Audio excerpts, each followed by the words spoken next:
नमस्कार, हम हैं नई दिल्ली के प्रेस क्लब ऑफ इंडिया में और यहाँ पर जो है एक प्रेस वार्ता का आयोजन किया गया है। हमारे साथ जो है डॉक्टर पीयूष सक्सेना जी जुड़ चुके हैं, जो कि नई उड़ान ट्रस्ट एवं टेम्पल ऑफ हीलिंग के संयुक्त तत्वाधान में यहाँ पर जो प्रेस वार्ता की गई थी उस विषय में हमें बताएंगे क्या कुछ रहा इस प्रेस वार्ता में। सर, आज जो यहाँ पर प्रेस वार्ता हुई है उसका मेन उद्देश्य क्या था सर? मैडम, मेन उद्देश्य ये है कि भारत में जो एडॉप्शन की संख्या बहुत कम है जी। और Bharat orphan capital of the world बन चुका है और यहाँ पे 3.1 करोड़ अनाथ हैं। 4,000 बच्चों के एडॉप्शन हर साल होते हैं, जो कि संख्या बहुत कम है। इसको कैसे बढ़ाया जाए, इस बारे में मैंने मिनिस्ट्री से बात की थी और इसके बाद मैंने सुप्रीम कोर्ट में जनहित याचिका दायर की थी।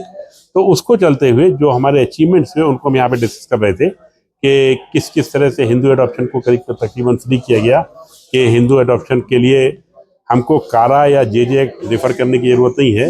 जेजे एक्ट का सेक्शन 56(3) है, उसमें क्लियर लिखा हुआ है कि हिंदू एडॉप्शन के लिए जेजे एक्ट इंटरफियर नहीं करता है।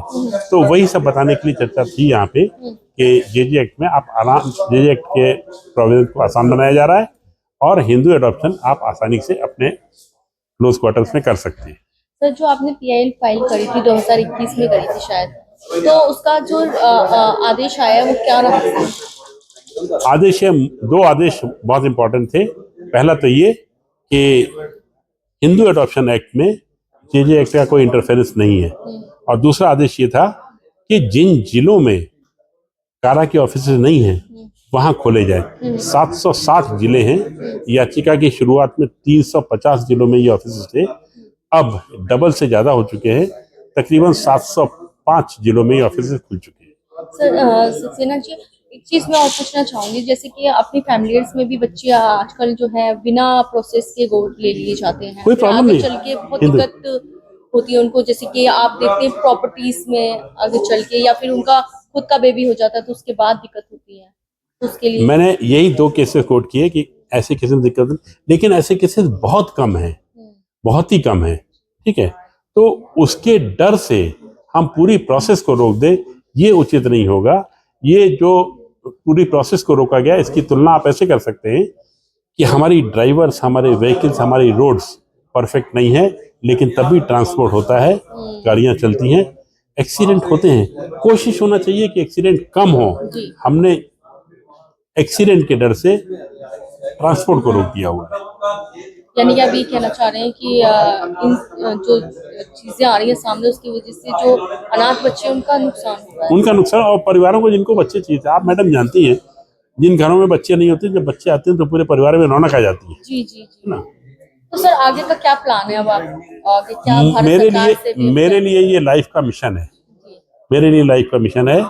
सुप्रीम कोर्ट का आदेश आने के बाद मुझे इस संदेश को जनमानस तक पहुंचाना है और मैं पहुंचाऊंगा, चाहे मुझे कुछ भी करना पड़े।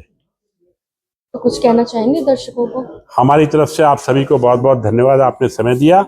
बस फिर एक बार, हिंदू एडॉप्शन मेंटेनेंस एक्ट बहुत आसान है, इसके अंतर्गत आसानी से एडॉप्शन किया जा सकता है।